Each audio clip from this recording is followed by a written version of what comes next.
Good evening, everyone. Thanks for being with us. I'm Brian Yacono. Amanda Hill has the night off. Well, you know this. It has been an unusually rainy summer so far, and all that water has meant tricky conditions for even the most experienced kayakers and canoeists.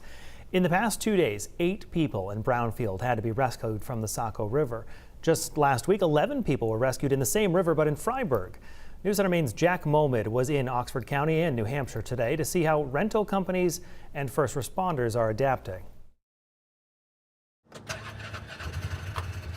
We ready to go here? Life on Joyce Parker's campground in Brownfield this summer looks pretty empty. And I've had to move campers from one camp to another. Taking us on a tour of her campground by the Saco River, we pass by unused canoes and flooded campgrounds. How much business would you say that you've lost due to all the flooding and poor conditions here?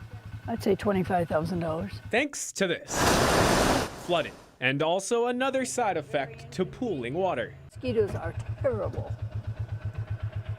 You donate a pint of blood every time you go out. But it's no laughing matter with dozens of people rescued in Oxford County and eastern New Hampshire so far this summer due to the fast-flowing Saco River. 11 of those rescues happened all at once last week in Freiburg. The rental company that gave those 11 people canoes was fined to help pay for the rescues. Some of the people were put on the river by companies that should never have done that. Parker continues to choose to hold off and hope for more sun. It's an easy decision because I'm not putting anybody on the river that I feel isn't safe.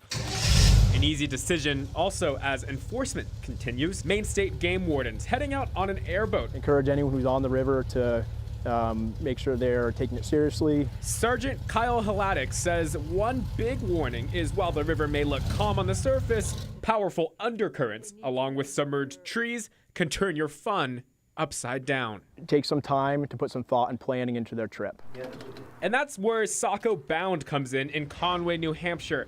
Every morning, Kyle Day tracks the weather using the U.S. Geological Survey, which also shows the water level of the river. We make the call every morning of, what the youngest aged, customer that will be for the day. It's public info you watching at home yourself can look up. But yeah, this is here so everyone can be safe on the river and take, the right precautions. And while first responders prepare for more rescues this summer, it's good to know that others are doing their part to keep the summer rolling. In Conway, Jack Molmed, News Center, Maine.